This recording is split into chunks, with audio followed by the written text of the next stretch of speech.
नमस्कार, मैं हूं निकिता और आप देख रहे हैं सत्य हिंदी। एक नजर डालते हैं अब तक की सुर्खियों पर। प्रधानमंत्री कौशल विकास योजना में बड़ा घोटाला, कांग्रेस ने लगाया आरोप। सीएजी रिपोर्ट ने खोले राज, हर स्तर पर हुआ करप्शन। कांग्रेस ने प्रधानमंत्री कौशल विकास योजना यानी पीएमकेवीवाई में गड़बड़ी के गंभीर आरोप लगाए हैं। पार्टी ने इसके लिए सीएजी की हालिया रिपोर्ट को आधार बनाया है। इसने कहा है कि सीएजी की रिपोर्ट ने इस योजना में बड़े पैमाने पर फर्जीवाड़े और घोटाले का खुलासा किया। यह योजना युवाओं को कौशल सिखाकर नौकरी दिलाने के लिए शुरू की गई थी, लेकिन रिपोर्ट के मुताबिक इसमें देश के करदाताओं के पैसे का गलत इस्तेमाल हुआ है। कांग्रेस नेता और पूर्व आईएएस अधिकारी कन्नन गोपीनाथन ने सोमवार को एक प्रेस कॉन्फ्रेंस में कहा कि पीएमकेवीवाई मोदी सरकार की योजना थी, जिसके बारे में सबने सुना है। 2015 से 2022 तक की सीएजी रिपोर्ट आई है, जिसमें भयंकर स्कैम का पर्दाफाश हुआ है। पहले यह नेशनल स्किल डेवलपमेंट मिशन था, लेकिन मोदी सरकार ने इसका नाम बदलकर पीएमकेवीवाई कर दिया और रीपैकेज किया।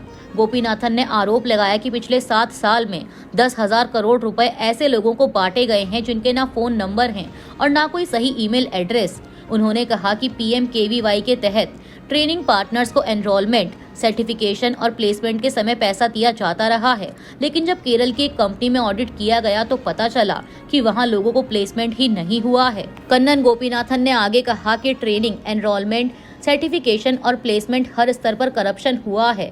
यह टैक्स देने वाले नागरिकों और युवाओं के साथ धोखा है। यह रिपोर्ट दिसंबर 2025 में संसद में पेश की गई थी। सीएजी ने डेटा की सत्यता, मॉनिटरिंग और फंड के इस्तेमाल में बड़ी कमियां बताई हैं। विपक्ष इसे युवाओं के साथ बड़ा धोखा बता रहा है। यह मामला देश भर में चर्चा का विषय बन गया है। कांग्रेस ने कहा कि पीएमकेवीवाई में ट्रेनिंग से लेकर एनरोलमेंट, सर्टिफिकेशन और प्लेसमेंट तक हर लेवल पर करप्शन किया गया। इसलिए इस मामले में कड़ी जांच होनी चाहिए। हम चाहते हैं कि सरकार इसके ऊपर जांच बिठाए और सच सामने लेकर आए। क्रिकेट टीम के भारत में खेलने पर बांग्लादेश ने जताई 3 चिंताएं।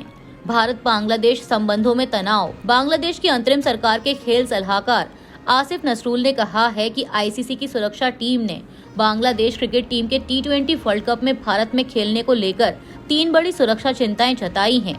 मीडिया रिपोर्ट्स के मुताबिक नसरुल ने बताया कि पहली चिंता टीम में मुस्तफिजुर रहमान की मौजूदगी को लेकर है, दूसरी बांग्लादेशी समर्थकों का टीम की जर्सी पहनकर घूमना और तीसरी आगामी चुनावों के कारण सुरक्षा संबंधी बढ़ती चिंताएं हैं।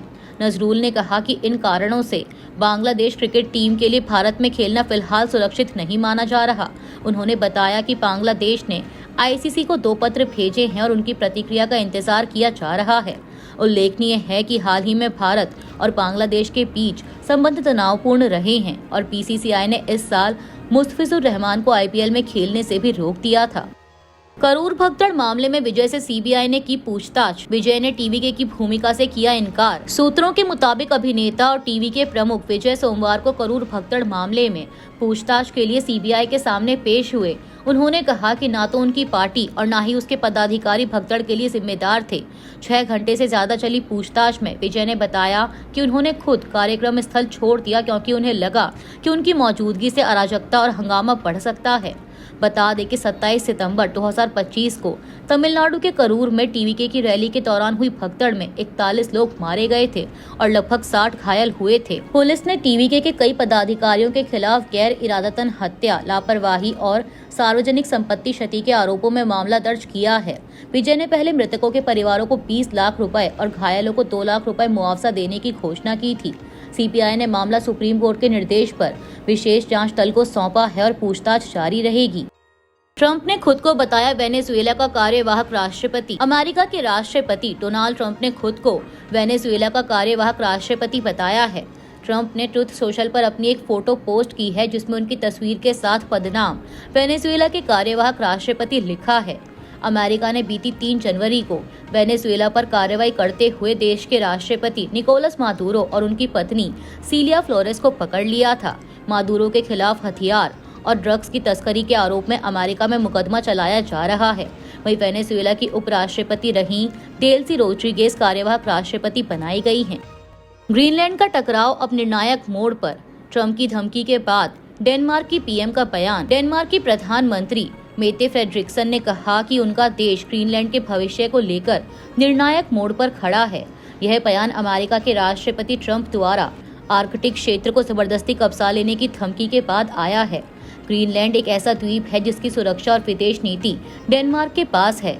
डोनाल्ड ट्रंप ने ग्रीनलैंड पर कब्जा करने की बात कही है। वहीं फ्रेडरिक्सन ने कहा कि डेनमार्क अपने मूल्यों की रक्षा करने के लिए तैयार है और अंतर्राष्ट्रीय कानून व आत्मनिर्णय के अधिकार का पालन करेगा।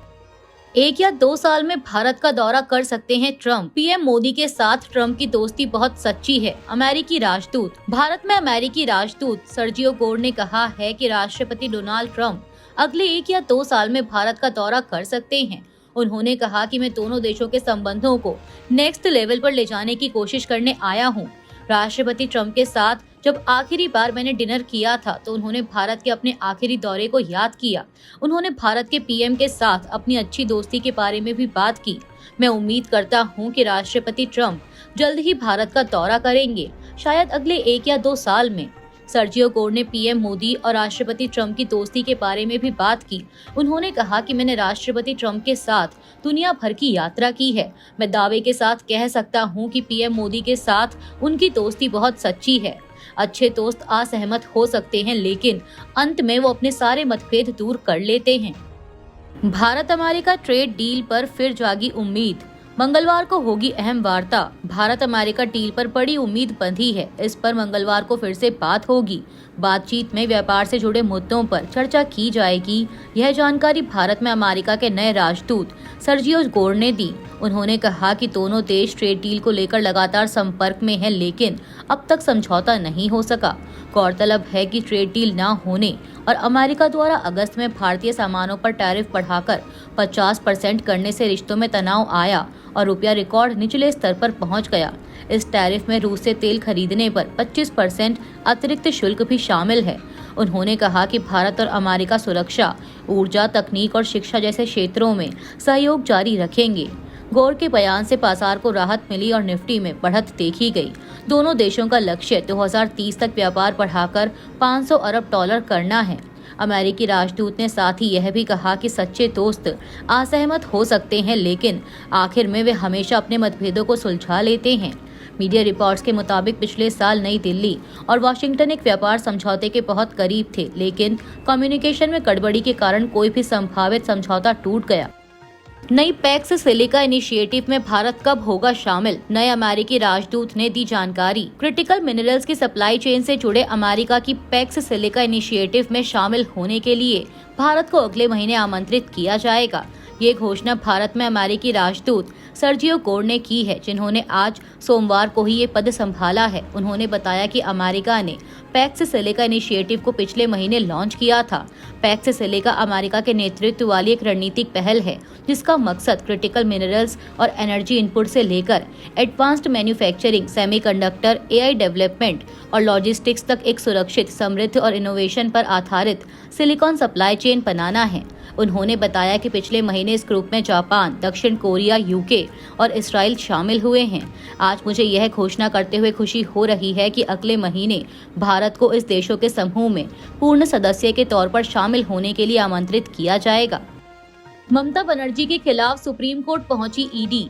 ममता बनर्जी के खिलाफ एफआईआर दर्ज करने की मांग। ईडी ने सुप्रीम कोर्ट में पश्चिम बंगाल की मुख्यमंत्री ममता बनर्जी, राज्य के पुलिस महानिदेशक राजीव कुमार और कोलकाता पुलिस आयुक्त मनोज वर्मा के खिलाफ एफआईआर दर्ज करने की मांग की है।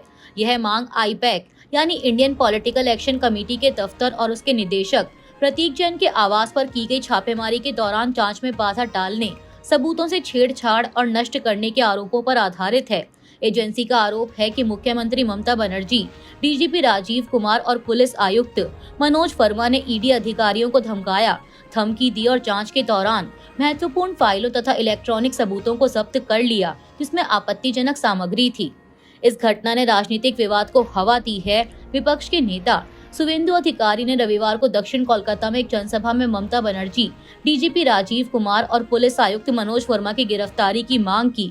उन्होंने कहा कि हम ममता बनर्जी, राजीव कुमार और मनोज वर्मा को सरकारी कामकाज और छापेमारी में बाधा डालने के लिए जेल में देखना चाहते हैं।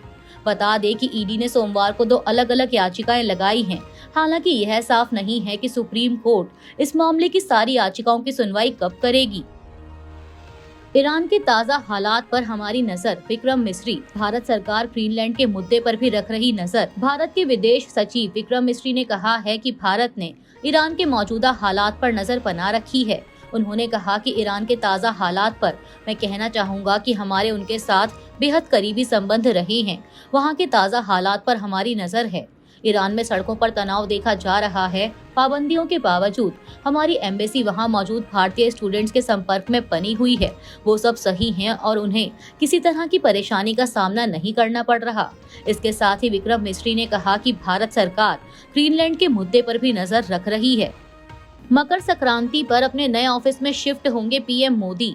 1947 के बाद पहली बार पीएमओ का स्थानांतरण।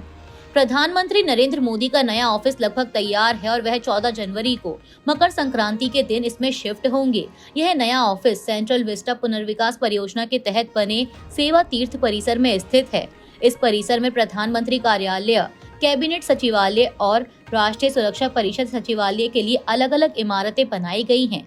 पीएमओ जिस इमारत में होगा उसका नाम सेवा तीर्थ 1 है, जिसमें आधुनिक कार्यस्थल और औपचारिक कक्ष बनाए गए हैं। 1947 के बाद यह पहली बार है कि पीएमओ का साउथ ब्लॉक से स्थानांतरण होगा।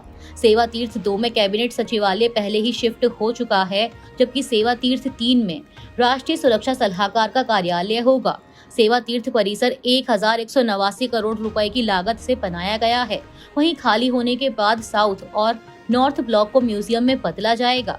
बजट को लेकर कांग्रेस ने जताई उम्मीद। जयराम रमेश बोले, सार्थक कदम उठाने की जरूरत है। कांग्रेस ने सोमवार को उम्मीद जताई कि आने वाला केंद्रीय बजट सुस्त प्राइवेट कॉर्पोरेट निवेश, कम घरेलू बचत दर और आय व उपभोग में बढ़ती असमानताओं से निपटने के लिए ठोस कदम उठाएगा। कांग्रेस महासचिव जयराम रमेश ने कहा कि असल में अधिक जीडीपी ग्रोथ तब तक टिकाऊ नहीं होगी जब तक इन मुद्दों पर ध्यान नहीं दिया जाता। उन्होंने यह भी कहा कि संसद का बजट सत्र 28 जनवरी से 2 अप्रैल तक चलेगा, जिसकी शुरुआत राष्ट्रपति द्रौपदी मुर्मू के संयुक्त सत्र संबोधन से होगी। संसद 13 फरवरी से 9 मार्च तक अवकाश पर रहेगी। जयराम रमेश ने बताया कि 2026-27 का बजट अब से 20 दिन बाद पेश किया जाएगा और इसमें 16वें वित्त आयोग की सिफारिशें शामिल होंगी। ये सिफारिशें 2026-27 से 2031-32 की अवधि के लिए केंद्र और राज्यों के बीच कर राजस्व और वितरण से संबंधित हैं। उन्होंने कहा कि राज्य जो नए 60-40 लागत बंटवारे वाले वीबीजी रामजी कानून से चिंतित हैं, इस बजट से बड़ी उम्मीद लगाए बैठे हैं। लाड़की बहन योजना की 2 महीनों की किस्तें मकर संक्रांति से पहले दी जाएंगी। विपक्ष ने लगाया आचार संहिता उल्लंघन का आरोप। महाराष्ट्र के मंत्री गिरीश महाजन ने कहा है कि लाड़की बहन योजना के तहत दिसंबर और जनवरी की 3000 रुपए की वित्तीय सहायता मकर संक्रांति यानी 14 जनवरी से पहले पात्र महिलाओं के बैंक खातों में जमा कर दी जाएगी। इस कदम को विपक्ष ने आदर्श आचार संहिता का उल्लंघन करार दिया है। विपक्ष का आरोप है कि 15 जनवरी को होने वाले 29 महानगर पालिका चुनावों से पहले यह राशि महिलाओं को प्रलोभन देने के लिए जारी की जा रही है। वहीं सूत्रों के अनुसार राज्य निर्वाचन आयोग ने इस दावे पर मुख्य सचिव से स्पष्टीकरण मांगा है और पूछा है कि क्या सरकार चुनाव से ठीक पहले 2 महीनों की किस्तें एक साथ जारी करने का इरादा रखती है। हालांकि राज्य के महिला एवं बाल विकास विभाग के एक अधिकारी ने कहा कि चुनाव समाप्त होने तक आचार संहिता लागू रहने के कारण योजना के तहत किस्त देने में देरी हो सकती है। वहीं मुख्यमंत्री देवेंद्र फडणवीस ने कहा कि योजना पहले से जारी है और यह चुनाव आचार संहिता का उल्लंघन नहीं करती। हालांकि कांग्रेस ने इस कदम की आलोचना करते हुए कहा है कि यह वोट पाने के लिए महिलाओं को वापसी उपहार देने जैसा है। अभी के लिए इतना ही। बाकी की देश दुनिया की बड़ी खबरों के लिए जुड़े रहिए सत्य हिंदी के साथ। Copyright disclaimer under Section 107 of the Copyright Act 1976. Allowance is made for fair use for purposes such as criticism, comment, news reporting, scholarship, and research. Fair use is a use permitted by copyright statute that might otherwise be infringing.